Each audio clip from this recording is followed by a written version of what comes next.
The Winchester Planning Board meeting. We're going to be opening with a public hearing, and to that extent, I'd like to get a roll call to open that. I'll start around the table. Nick? I'm present. Yes. And I move that we open the meeting. Perfect. Carrie? Present. Jack? Present. I am as well, and I believe that moves us into the public hearing, unless we needed to do something more than that. Do we need a second? Oh, I wasn't sure what I was supposed to do. So I was just doing a roll call around. It's a fun fact about yourself. I was just doing a roll call to make sure that we were all here, and I think that puts us into the public hearing. Excellent. Tonight we have a public hearing for a very, very small zoning bylaw amendment for Section 8.11, our MBTA overlay district. Small but mighty. Small but mighty. It's a proposal to amend the inclusionary housing provisions to increase the amount of affordable housing as required in the overlay district. So I'm going to sort of give a little bit of background. Yeah, just curious, what's the origin of the... I'm glad you asked. And we haven't really heard about it. Well, you heard about it a while ago when you authorized me to go get, so I'll start back at the very beginning. Okay. A year ago when we approved, or when town meeting approved MBTA 3A overlay district, we were unable to have the amount of affordable housing that we'd hoped to have in the district. That is, specifically, we want to have the same amount by requirement that we have in the center business district, and that we would eventually have and now have in the Main Street mixed use district. We were unable to support that. The EOHLC, I always get those initials wrong, required to have a economic feasibility analysis to support requiring affordable housing units, and the one that we had last year was unable to support what we wanted to do. So over time, we went and asked for money. We asked for money from Finance Committee because we needed to hire a new consultant, and you had gotten a quote from a consultant that was originally $15,000. So we went out and we ultimately went to town meeting last fall, and we requested and received $15,000 from town meeting. With that, we used it to hire a consultant. That consultant was able to finish their report just before spring town meeting, but not in time to be put into the town meeting warrant. So now we are here working on getting it into the fall town meeting. So that's sort of history. And as far as what was lacking and what we're hoping to achieve, the original inclusionary housing requirement in the MOD or MBTA 3A overlay district was it required 10% of the units to be affordable, starting at 10 units, but it rounded all of the decimals down. So by example, if you had 18 units, it would round down to 0 units. Excuse me, it would round down to 1 unit, sorry. If you had... Wait, I don't understand. Say that again. So 10% of 18 units would be 1.8 units. Oh, I see, okay. And it would round that down, so you'd get just 1 unit. And if you had, say, 28 units, you'd have the same thing. It would round it down to 2 units, whereas everywhere else in the Center Business District and the Main Street Mixed Use District, that would round up to 3 units. So what we needed to do was to get a new economic feasibility analysis to see if we could actually support 2 things we were looking for, not starting at 10 units, but starting at 6 units. So that would be saying at 6 units or more, not just 10 units or more, you'd require an affordable unit. And more importantly, that we would round up if the decimal that you calculate in the process was 0.5 and above, and you'd round down if it was 0.49 or below. And that is exactly what we have for the MSMD and the Center Business District. What you see there is a proposed amendment to bring to town meeting for our MBT 3A overlay, which has really just 2 changes. The first change is changing from 10 units to 6 units that you see in Section 2 of 8.11.8. And the other change is in Section 3, which changes, instead of saying it shall be rounded down, if it says it shall be rounded down if it's between 0.01 and 0.49 and rounded up if it's between 0.5 and 0.99. We got this. The EFA supports this. We ran this proposal, this exact, by both town council and the EOHLC. Town council said the form of this was acceptable to go to town meeting. The EOHLC informed us that this would be acceptable, and if approved by town meeting, this would be acceptable, and we would remain in continuous compliance with our approval from the EOHLC. So this is a lot of stuff that's been happening behind the scenes because I wanted to get this to you, but I hope you all knew this was happening. This is what I've been asking for money and going to town meeting numerous times. And one of the things that we tried to do is we tried to have just a single point of contact with the consultants so that anytime there was a question, they came to me. I went back to them and was able to explain exactly what we needed. So I was actually thrilled that they were able to support exactly what we were looking for. So the next step for us is for our body to vote to submit this to town for placing on the warrant for fall town meeting. We will ultimately, I believe, have another public hearing for this and any other warrants, zoning articles that come before us. I don't know if there are any others. I don't believe there will be any for us since this is when we'd be doing it. So there'll be a chance for the public. Again, but this is really a chance, while it's a public hearing, it's also a chance for us to discuss and make sure that we're happy with moving forward with this.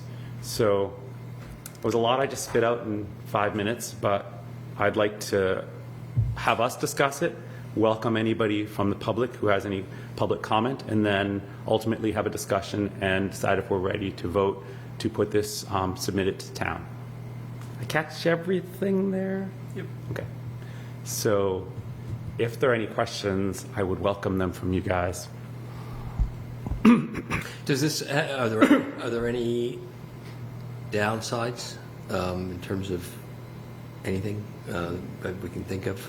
None that I'm aware of. This would match us exactly to what we're doing in the Center Business District and the Main Street Mixed Use District. Okay. And this is what we wanted to do a year ago. I mean, in terms of getting developers to come in, it doesn't seem like it would change it that much in terms of their requirements. I mean, it has them build a few extra units here and there. I have a chart that I just have for my own benefit. It's not it's not in there. Between 6 and 9 units, it would require one more than currently. Between 15 and 19, it would require one more than currently. Between 25 and 29, it would require one more, and so forth and so on. And it also would require an extra workforce unit. That would be the so-called workforce units that are less than 120% AMI. They're not technically affordable, but they would round up to when you hit 30, because when you hit 30 units, you would have 0.5% of 30 units would be what does that end up being? 10% would be 3, so 5% would be 1.5. So you'd get 1, but it would go up to 2 because it would round up, if I'm doing the math right quickly on this. So at most, it would be 1 extra unit of affordable units and 1 extra workforce units, and usually they don't overlap. But you're right, it's not a significant change. It is, however, what we wanted. And also, this is only if they choose the MBTA 3A, the mod, the overlay sure. district. Yep. And we have gently de-incentivized that because we get more for the town if they choose either the CBD zoning or the North Main Street mixed-use district zoning. So if anything, we needed it in place. It should not be possible for a developer to choose the mod because it offers them the opportunity to have fewer affordable housing units. Okay, That would have been a right. huge loss to the town. I mean, I'm inclined to support it. Yeah, this was ready to go in the spring. We're excited. Yeah, I'm inclined to do that. I wanted to just bring up the kind of sister concern of this concern is, in addition to affordable, that we have kind of market rate affordable and missing middle. And I figure if there's any time to bring it up, it's now, because, it's related. And I understand that, and that wouldn't affect this. I wouldn't be proposing any changes, but It is just. in there, though. I mean, the market rate, the part of the missing middle is in there if it's a building that's sub B under 2. And what, 25 units or more, this requires that you have 5% of the units be at no more than 120% of AMI. So they're not technically affordable. And by making this change, that would round up to when it hit certain Right. tiers as opposed to rounding down as it does currently. So it actually, for larger developments, because we're talking about 25 units or more, it does add an additional, I'm just calling it workforce units. Right, I don't want to right. call it anything else, because I don't know what else we'd call it, but it's part of the missing middle. right. And the missing middle is much better addressed by the Main Street mixed-use district Right, it's zoning addressed in and other the ways. CBD. I just would draw attention to the idea that having more regular dwellings that are in smaller square footage is something that is very important. And I was kind of thinking, I was going back and forth at our last vote and thinking I wanted to bring up the kind of the morality of recommending to the ZBA that the Olive Street client couldn't dispose with his property as he or she wished. And I voted against it because I think that we need more smaller square footage dwellings. But still, it's a conversation, because obviously there were some people that voted against it. So there's a reason. I guess there are property rights concerns as well. But I'm just would like to kind of see more discussion, I guess, on the board of what we can do to, I don't know, limit housing size.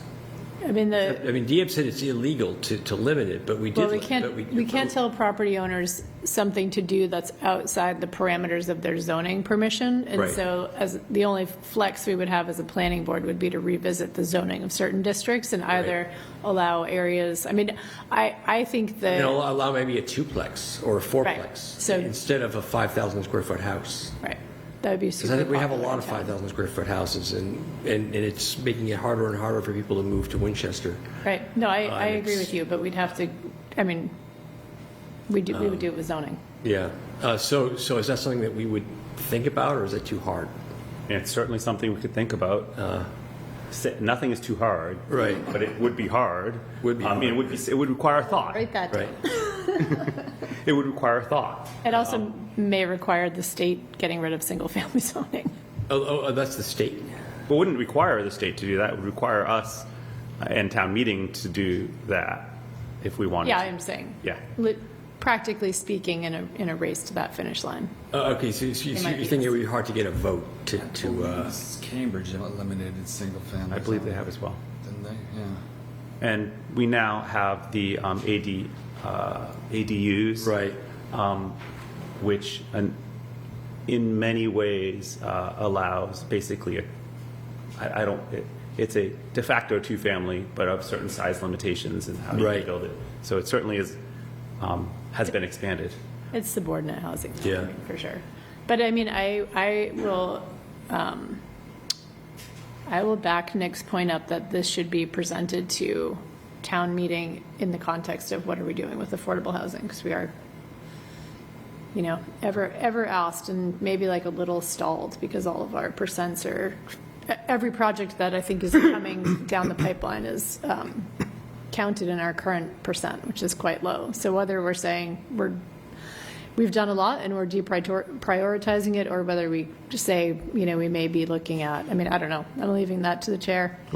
Well, I will Just say saying. that this chair was maybe supportive of a development recently that might have encouraged them to have more affordable units in exchange for other things, but the rest of the board didn't follow along with my Well, that gentle one- encouragement. So I would just say, it's a give and take to get, because we want more affordable units, but we have a lot of other priorities as well.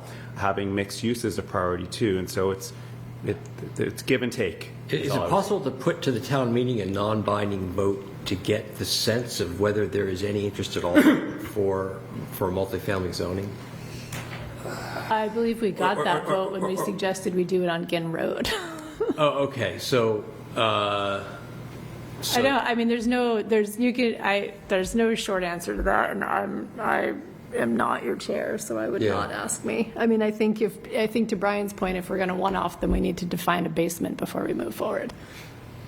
You'd be able to find out the community sentiment on that fairly quickly through a process just like this.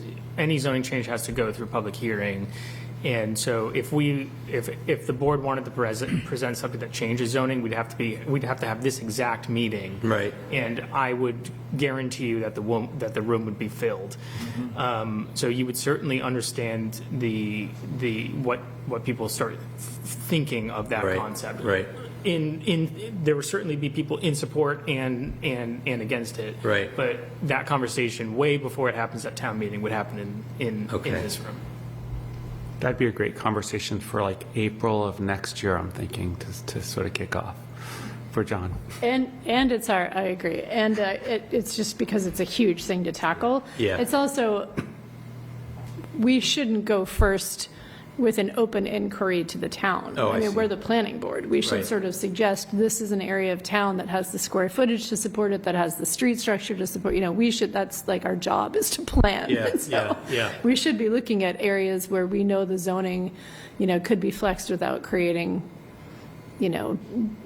multiples of high-density housing in already high-density areas, or that should be a discussion that we start among us, and then we get feedback. It's just a smarter way forward so that people aren't battling without details. We should be ready for that discussion. No, that's a good point. Yeah, it's just something it's hard to understand what the reality on the ground is, and I agree with you that we would probably need to come up with something more concrete, I guess, to try to move forward. I don't know what the answer is. All I know is I see, 5,000 square foot house after 5,000 square foot house go up, and maybe those lots support that, but there are too many 5,000 square foot houses. So the only solution is to have more than one unit on the lot. To have designs that are contextual and attractive for this type of a community, but have them be there. I mean, there are some Victorian houses that are two families that are gorgeous, that are one's on. I Ching Scott, I think, has one of them, and that's right on Several in Washington. on Lakeview, and it's gorgeous. And so. I guess part and parcel with that, and maybe have some guidance on design, and that might be something else we do at a later date. I will confess, I did not foresee conversation about this going in this direction.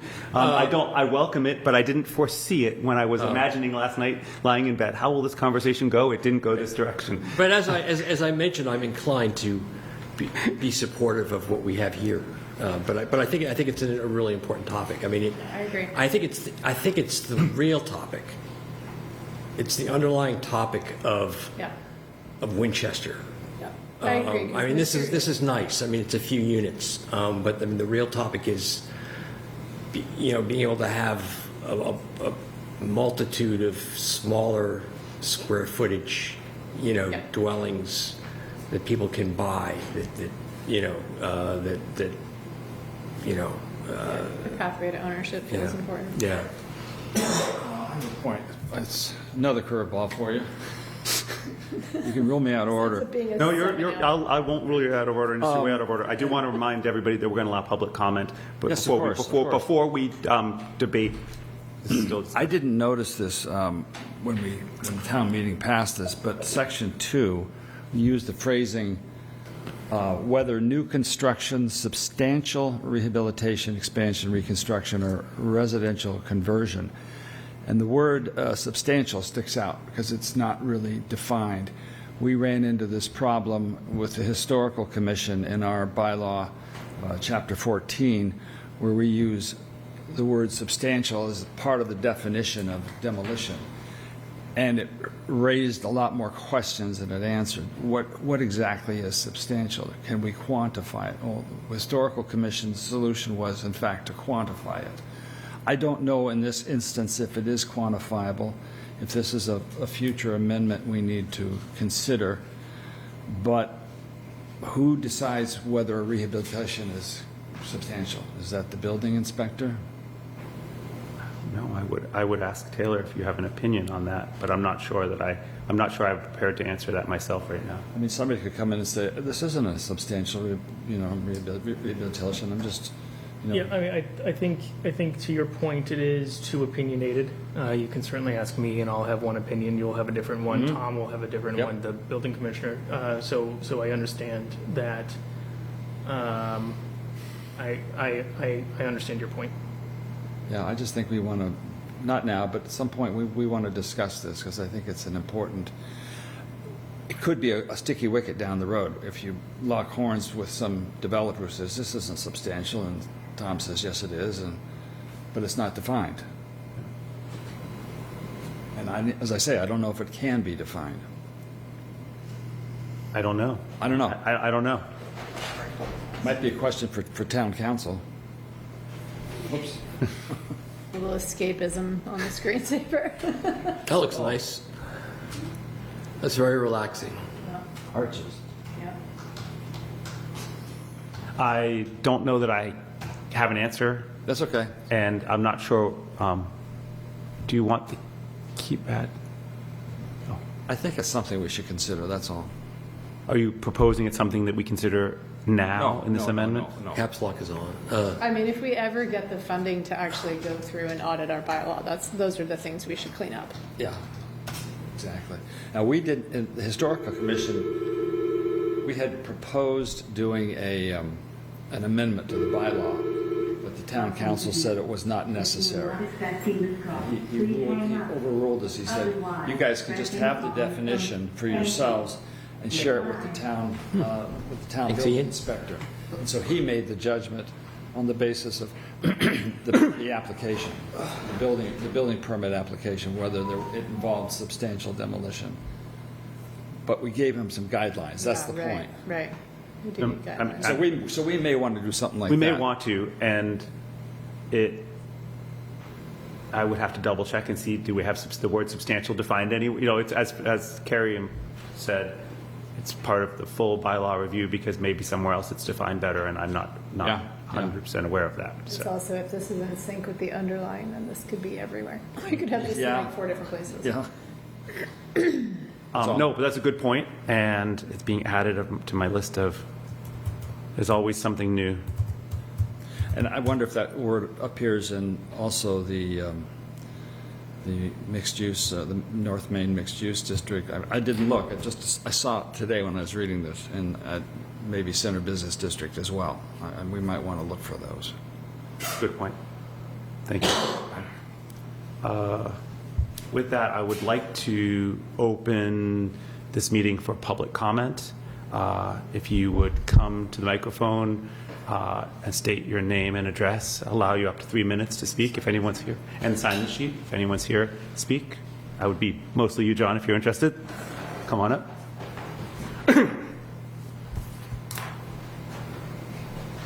I'm not going to time you, just try to keep your comments under 3 minutes, but I don't want to, we have a small crowd tonight, we don't need to. John Serbier from Chair of the Winchester Housing Partnership Board. Welcome. And one of the people that was intimately involved in drafting the inclusionary zoning, designing and drafting the inclusionary zoning for the CBD. I'm not quite sure where to begin. Let me make one word. From both a town perspective and a developer perspective, it's important to have consistency in the inclusionary zoning between the CBD, the North Main Street, the MBTA. And that just makes administration of it easier. It keeps the developer, the developer knows he has one set of rules as opposed to 3 sets of rules. And so I think this is moving in that direction in there. Regarding the 6-unit threshold. This is a common, even recommended threshold. What happens if you set the threshold at 12, the developer will propose an 11-unit building. If you set it at 9, they'll propose an 8-unit building. So in 2 separate conversations over the last year and a half, the last one, a webinar put on by HLC on inclusionary zoning in July, the recommendation is set that number as low as possible, because then the developer can't come in one less. They're not going to be inclined to come in with a 4-unit development. And so, I think, as I recall, the 4 or 5 communities that presented in the webinar, I think all had 6, or a very low number. The same on the rounding down, or the rounding normal, what I call normal rounding. That's the standard in there. That's what's in the CBD in there, and that's recommended. Again, it says, if you're proposing an 18-unit building, you're going to get 2 affordable units rather than 1. And so the comment that was made by the Housing Partnership Board and others when the original version was presented to town meeting is that this is a weaker version going to result in a lower number of affordable units. The other interesting conversation I had, with Taylor Herman's permission, was a year ago in July. I had a 45-minute Zoom meeting with the 2 people at HLC who are reviewing the inclusionary zoning provisions for the MBTA 3A. And it was a fun conversation because they knew all the details. I knew all the details, so we could jump into the weeds and get in there. What I did was describe the existing CBD inclusionary zoning, and they were very impressed. They said that represents good standard practice. This isn't breaking any new ground. It's doing what the majority of other communities are doing. If there's one change between 10 years ago and today, 10 years ago, the 10% requirement was probably the minimum credible. Most communities are now using 13 or 15%. And I would not recommend breaking new ground with this set of amendments. At some point in the future, and separately for, the MBTA zoning, the North Main Street, the CBD, there could be consideration given to say, geez, do we want to require more units? The one, I'd be interested in the reasoning for this. The one provision that's included in the CBD that's not included here and not part of the amendment is what it goes by the name of payment in lieu of units. And that's really an insurance policy that you never want to use. So all of us have vehicles, and we have insurance on the vehicles. All of us either own or rent homes. We have insurance on those homes. Includes liability. Our hope is that we'll never use it. And what the payment in lieu of units does, it provides either, in a certain situation, you could have an off-site unit in there. On a 6-unit proposal, it may be in a certain situation that's not financially feasible to provide even 1 unit.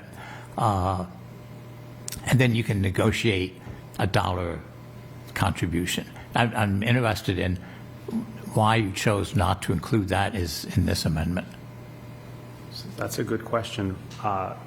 Specifically, what we were looking at was to match the percentages the rounding and the numbers from the CBD and the Main Street mixed use. Yeah, and those are important that's changes.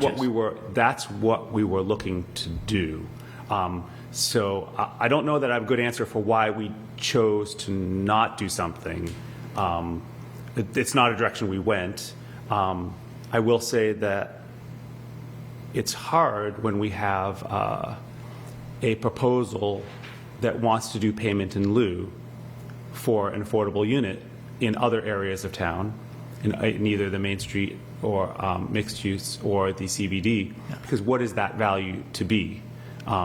And what makes up for an affordable unit? And the number, at least that I was trying to come up with on a previous development, was prohibitively high, such that someone would rather build a unit than do that. Yeah. No, the way the rationale, I mean, we gave a lot of thought to that when we drafted the CBD zoning. And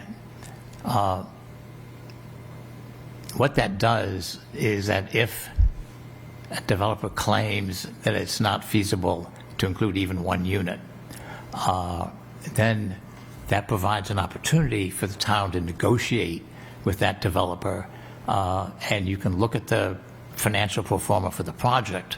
You can look at the numbers, what works, what doesn't work, and it provides a little bit of liberty. It just opens up some options for the town to negotiate something. I mean, a developer, given the choice, will always want to provide an off-site unit, and they will always want to provide the lowest priced off-site unit they can find. And we have consistently refused that, both in the CBD and outside the CBD. And the HLC rules are that the units, whether they're on-site or off-site, have to be comparable. So you can't come in and lowball and provide a small, affordable unit that's not comparable to the development that's going up. HLC won't accept that in there. So I think, I mean, the Housing Partnership Board meets on September 10th. You know, we'll discuss this. I can't predict. I'm happy to come and speak to it. Speak to yeah. I mean, Jack this hopefully amendment. will be there. So either way,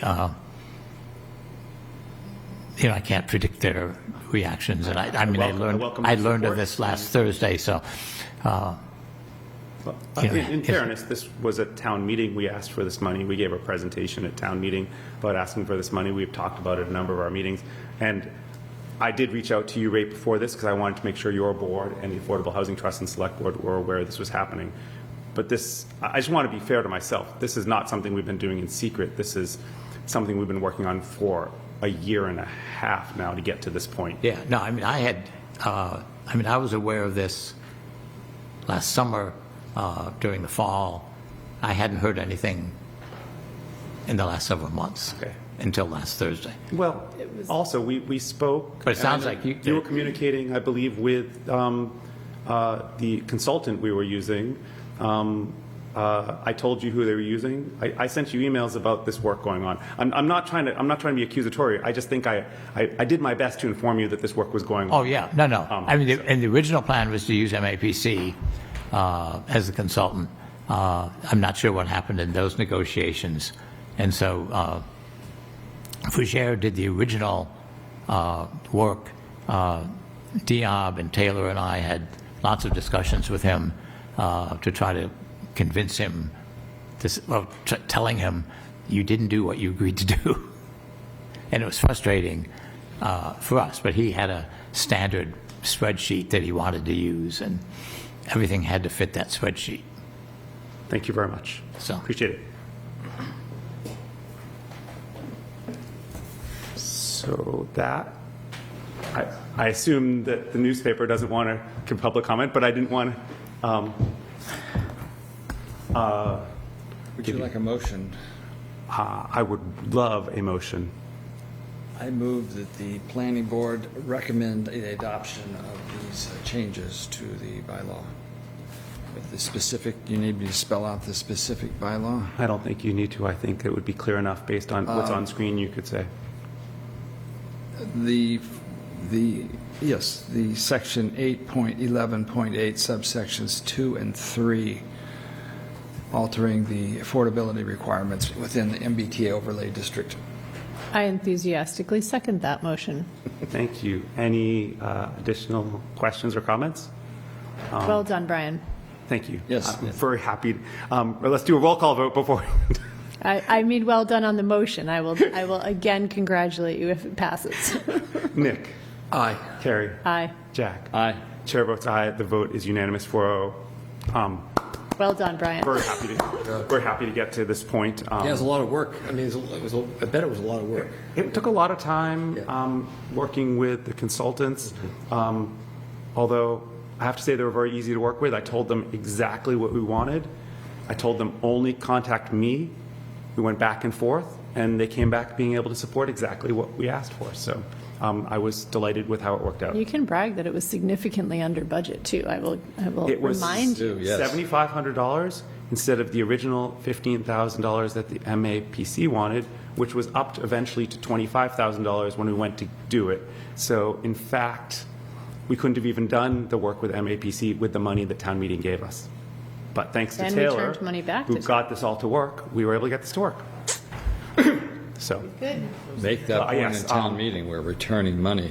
yeah, I will make sure they know that we're returning money. Oh, we returned the money already. Okay, but, okay, past tense. We need to close the public hearing, so Move motion, to close the public hearing. Second. roll call. Aye. Aye. Aye. Chair votes aye. Thank you, and that moves us on to the administration. I have a number of updates, but I'm going to try to be quick with them, and then I can move to you if you want to. And then I would like if anybody has any committee updates as well. The first update is that we still need to work on the goals for Taylor. I'd like us to vote that the second meeting of September. So that gives us now the first meeting of September, through the first meeting of September, to start working on that, get a draft in the second meeting of September to vote on that.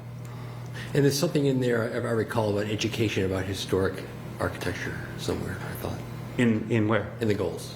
Well, we don't have the goals yet. So, okay. so we will have to develop them, and that could be one of the goals. I see. Okay. But we need to work on developing those. So I'm just throwing that out there because I knew if I, And then we can also add the impossible task of having lower square footage dwellings in Winchester. You just want him to quit right now. This is an annual review, so you have 1 year. Oh, this is the goal. This is your goal. These Yes. are Taylor's Yes. goals. Oh, so that- Taylor's goals. I yes. like that you're Oh, including I this. thought we were talking. Well, those are the goals I want for the board. Okay. Now Taylor, on the other hand, Discussion. yeah. I'm just throwing that out there because I know that if I kept on saying we're going to do it someday would move off and off and off. Oh, So I thought okay. if we just said 2 meetings from now we're going to be voting it, that gives us a month to work with Taylor, for Taylor to come up with some stuff, for us to come together and have a Okay. chance to talk. Yeah, about Taylor, it. I wasn't directing those at you specifically. that was to the that was Make to it the work. board. Yeah. The second thing is now that September is coming, which is terrifying. My kid is actually moving into college as we speak right now. I'm here while she's moving up in UVM. In fact, I had a UVM shirt on, and I was like, no, I can't. You could have taken at the public. Oh, that would've been hearing, actually- Could have been like, Right. We're going to go back to our regular schedule of the first and third weeks. So the first week will be in person, the third will be remote. We basically did it all in person this summer because we only met 3 times, I think. So that's the second thing I wanted to say. The third is a quick update as the capital representative. The capital committee, just a couple of things that might be of interest to this committee. Prioritized for voting work on Kenwin Road, which you may be aware of, which is some road improvements there, but also design work for Sims Corner. This you're also aware of is the first step of a multi-step project that after we get to 100% design plans, the state has committed to fund that work for fabulous. 5 or 6 is this million. because of the high school presentation? I'm sure it's those high school. Oh, yeah, they're going to be it so is. excited. If this someday happens, I'm going to invite them back. Every bit of momentum matters. So when is the next meeting? The second? The next meeting is the 2nd.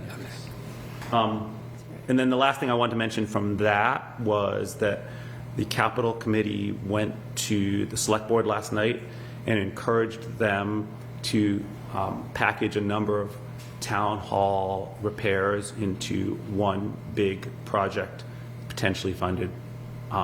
We were agnostic as far as how it was funded, but it probably would have to be an override. This is from a capital perspective. It's not. I'm telling you what the Capital Committee came in and said, not what. So What are those? What are we the funding? HVAC system in this building Oh, okay. needs to be replaced. That would then take it off fossil fuels, because the Select Board guideline to not be on fossil fuels anymore. Plus, the cost would require ADA compliance for the whole building. We need new windows in the building. We need to repair the existing windows or repair or replace. The bathrooms need work. The rugs need to be replaced, and The slate roof needs some repairs. that's getting done It is, this okay. year on a separate. And how about the bell tower? That's getting done this year by Good, Capital. good, yeah. good, okay. That was supposed to be done last year by Capital, but it was an ad alternate and it ran out of money, so it's being done this year. Okay. So I just wanted to throw those things out. The next thing I wanted to mention, I just wanted to get a feel from the board. It came to my attention that state law allows the planning board to have associate members who could step in for, at the direction of the board, in cases where one member has to recuse themselves on a petition. It might never happen again, but it might. I spoke with town council, who said that other towns do this. It's an effective way to always have a full quorum when you're voting on something and somebody has to recuse themselves. I mean, the ZBA has Yeah. a comical What was process. the vote that John? That was Meineke. Yeah. Okay. But there might be other reasons why somebody doesn't even just have to recuse themselves. Someone could be Resign. ill. They could resign before their term is up, which has happened a lot recently. I don't know how that works Looking at exactly me for that. But so my question before I'm the not board hinting is, at anything. Are you trying to get? Thank No, you. no, no. So are we meeting twice a month? twice a month. Or okay, so we're not meeting the 30th. We're going to meet the. We're not meeting the 30th of September. We're going to meet The 2nd and the 16th. Second. Yeah. No, but then we go to the. Let's see, cancel. 16th. So the question I really have before the board Sorry. is this something you want me to, it would require a bylaw change. Is it something that, it's not for, it's simply happening right now, that we have someone who had to recuse themselves on something. It may not happen for a number of years, but until we have this in place, the next time it happens, we also won't have it in place. So I could look further into it. I could come back with understanding it more, and we could decide if we want to go down this road, not for fall town meeting, certainly not time. Sure. Or if the committee is saying, it's fine with 4 when that happens, let's not add complexity, I'm fine with that too. I think it's worth looking at existing language and thinking about, so for example, what if we had a topic come up that was outside the expertise of the board members and we wanted to rotate, someone wanted to rotate out because they didn't, it would be nice to have a deeper bench. Yeah. So I need to understand this more. So I think what- it's worth looking at the language and thinking about how to build it so that it's truly flexible for what we sometimes struggle with. Do they have to be elected? Yeah, that was my question. they are, I believe, appointed By the planning by board? the planning board. This is what mass So, law so allows. we'd go into the room and we'd have a big fight and we'd figure out who we appoint. I like that you immediately went to conflict. All I know is I talked to town council and they said other towns do this.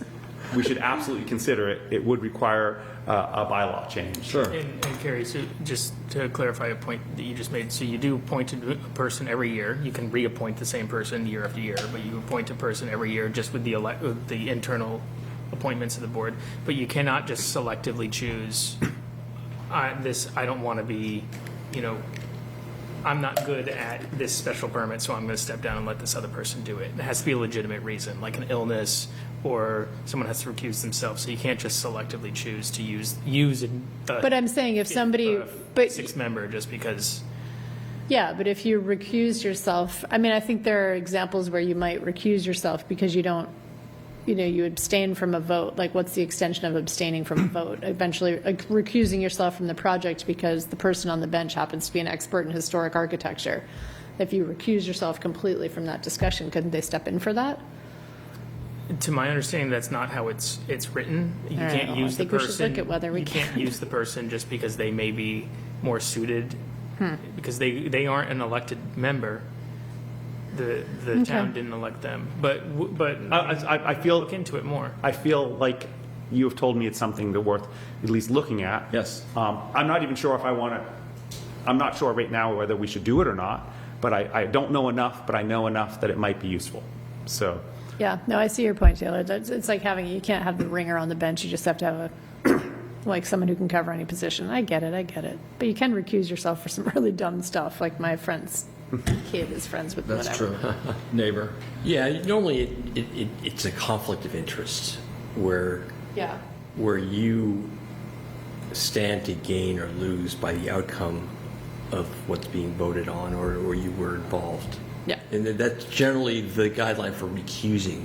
Yeah, as a rule of thumb, for instance, if my neighbor is doing something that we're considering, do I have to recuse myself, or is it my own personal judgment? I don't have to, but If they're your best friend and you're going to vote in their favor non-objectively, then yes, you have to recuse Yeah, yourself. yeah. But if they're kind of like just a neighbor, it's up to you. Okay, I didn't know if there was a rule about that. I think you can't use your vote under outside influence. Take the training Is the again. point. Okay, I'm rusty. Two more quick updates. Yes, go ahead. We have, this is a question for the board again. We have executive session minutes from our last executive session. The law says that those minutes need to remain in secret until the reason for the executive session no longer exists. That is, say, if you're negotiating with somebody's contract and we've now settled their contract, you may or may not need to keep those executive session minutes confidential. So the question I have for you is, instead of waiting till the next executive session a year from now, are people willing to vote the executive session minutes that we had at our last meeting in public at our next meeting, or would you prefer to keep them in? They've not been. I've not sent them out because we haven't had an executive session yet. So the question is, are people interested in having them, or do you want to wait to vote them until our next executive session? Wait, so by voting on them, they become public record? They become public I mean, I record. don't think there's anything scandalous in there. That's what I'm saying. When the reason for the executive session confidentiality no longer exists, you're not supposed to keep them confidential anymore. But Can't you approve them procedure? I mean, no matter what you vote on them, they become public record? Yep. That's interesting. no, to if you know. vote them in executive session, they remain confidential. But the problem is, if we hold an executive session just to vote those, we now have new minutes from the executive session that we just took place that we have to vote at some point later on. So we either wait till our next executive session to vote them, or we just add them to our next minutes. Well, okay, so I always think about precedent here. So I almost think it makes more sense to do a 5-minute executive session where we approve the minutes and then approve those minutes at the annual. Do you know what I mean? So that we've approved the official minutes that we care about, and then we punt a year to That's a way of approve the doing it, too. 5-minute. And it's not, Taylor's is really not exciting. No, it's non-controversial. I'm But just reading if there it. were a controversial one in the future, and it would create conflict, which I don't know why I'm so conflict averse this evening. It's not really my nature, but nothing apparently. Spice it up. But I think maybe that's what we do. I like that, actually, have an executive session simply for the purpose of approving executive session minutes, which I believe we can do. I'll have to double check. I mean, I think it'll take And us then the a minutes that minute. generated from that would be trivial minutes. Exactly, that trivial minutes that we therefore punt to don't next matter year. that they're sitting around for a year until Taylor's review next year. As long as we don't get into the weeds. So tonight is not the night to do that because we're all very chatty. We see a short agenda and we can't have that. So I like what you're doing, what you proposed. I'm not sure I like what you're doing, but I like what you proposed. I'm just teasing you. So that's a 2 good. votes to kick me out. I'll be off the board by The now. last thing I want to do is just give a quick update from something I learned last night at the select board, which is that the last day for Meg White, I'm not sure who knows Meg White, is the end of August. That is a The last day for Beth Rudolph, town manager, is early September. Early September. September 3rd, I believe. Oh, I thought it was the And then last night, it was announced that Mark Toogood is resigning at the end of September.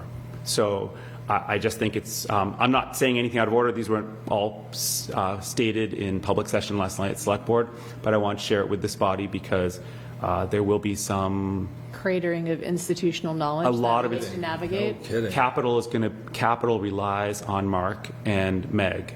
Basically, we come in and say, Mark, Meg, tell us what to do. We won't even have them for fall town meeting. We will not have them for tall town meetings. It's a big loss, those three. A big loss. I mean, Mark has been in town for 41 years. Meg, 20-ish working with Yeah, town. as long as I've And been Beth, there. 21, maybe 21, a long time. So a big loss. Three really wonderful people that I'll be sad that they're leaving. But I wish them the best. And I just wanted to make sure this board was aware of that. So that's all I had for lengthy updates from the chair. Are there updates, before we get to Taylor, are there updates from any committees that you guys are on that you want to share? Well, on theme, the biggest update State of the Town has been blissfully quiet, so I do not have a State of the Town update for you. We do meet Friday, but planning's not particularly involved in that update, so it could be quiet for a while for us. The biggest update that I have is that David Miller is resigning from the Conservation Commission, which is another loss, not same scale, but significant. And Is he still going to be involved in the town?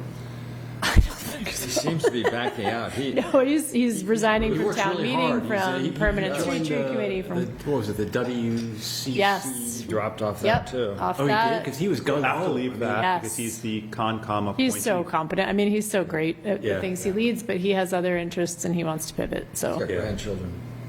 yeah, and he's into car racing. Is he? Yeah, Races I told him a different. He's exploring some options, but a different Leighton will take an interest in his next. It'll not be me, but Interesting. yeah. You're a I tree- don't a know tree if that person, not should've a car been. I always person? forget Rowan Cam. I have to forget Rowan Cam. Anyway, he's pivoting. He wants to explore other interests, but that is a huge loss. The structure of the Permanent Street Tree Committee membership will change once the AG signs off on the bylaw. So any of the at-large members that have been in place will be recused. So we will lose him and this other very active guy named Austin.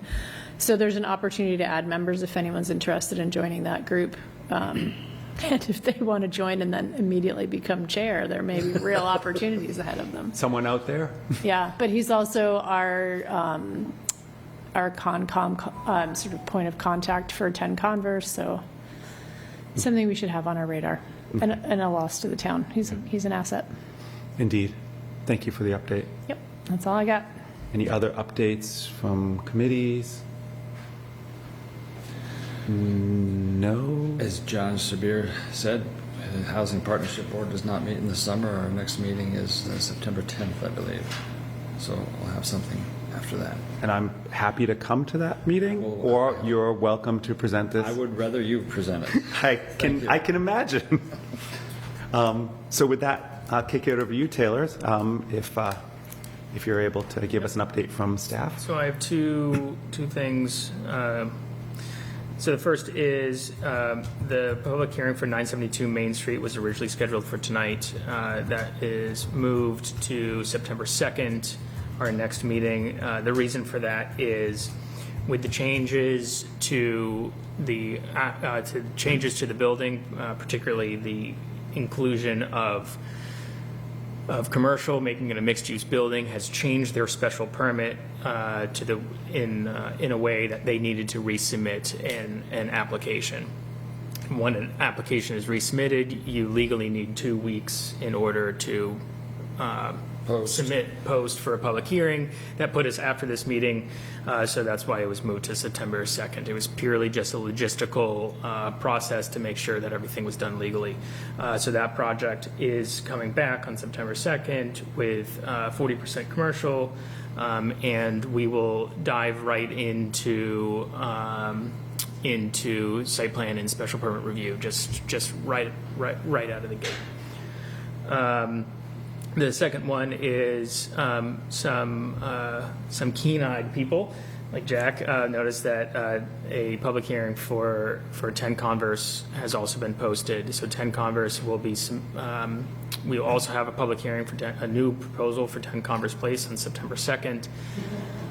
So it will be, I've let both the applicants know that we're going to hold, and Brian, we can discuss if this is realistic, but hold both of theirs, because 2 public hearings back to back on 2 large projects, we should hold them to an hour each at a maximum. Just let me finish. And then, so they've submitted their notice of intent, but they have not submitted their application. They have until Thursday to submit their application on time, which then you'll get to see it. This is the same group but a new design. Correct. Great. Sorry. Oh, the same group, okay. But, that was my question. It's the same group, but a new design, and do they still have, I thought the bank foreclosed. I think, let's go over all the details Okay, during okay. that. All right. There's a lot going on. complicated. The Okay. biggest thing to know now is that it is the same group who proposed before. The building is significantly smaller, same architect, same engineer, so a lot of the same, but a much smaller building. Interesting. This is very And exciting. are they getting a better price from the bank? That I don't know, but probably not. Well, the bank held an auction for the property, and they wound up making the high bid themselves. and Oh, bought- so bought it the probably property. was a lower price. So they bought the bid, they bought the property from themselves. Right. So they own the property now. Lock, stock, and barrel. We can go over all this Yeah. as needed. We have also 2 ZBA petitions for next month. So I'll look at the calendar and see if they could be pushed off to the 3rd week. They may or may not, I don't depending think we can because of the timing for the ZBA meeting. I don't know when the ZBA meeting is for next month, but no, we can All right. we can make it. It will either be that night that we'll have 2 ZBA petitions and that, or if we can push one or the other off. But I agree that an hour each, so that we're not here till 11 o'clock at night, makes a lot of sense. And one last update from me is I am on vacation currently. But I love you guys so much. Thank you. And I'm in and out of the office this week and next week. So Next week, too? Okay. I feel really bad that we Should have come in with a tropical drink, 5-minute agenda like a full. Hawaiian shirt, tropical drink. You could have just sat back. No, you guys could have dressed very Wait, differently. I missed what you just said right before this was that you were going to try to plan the hearings early. Is that right?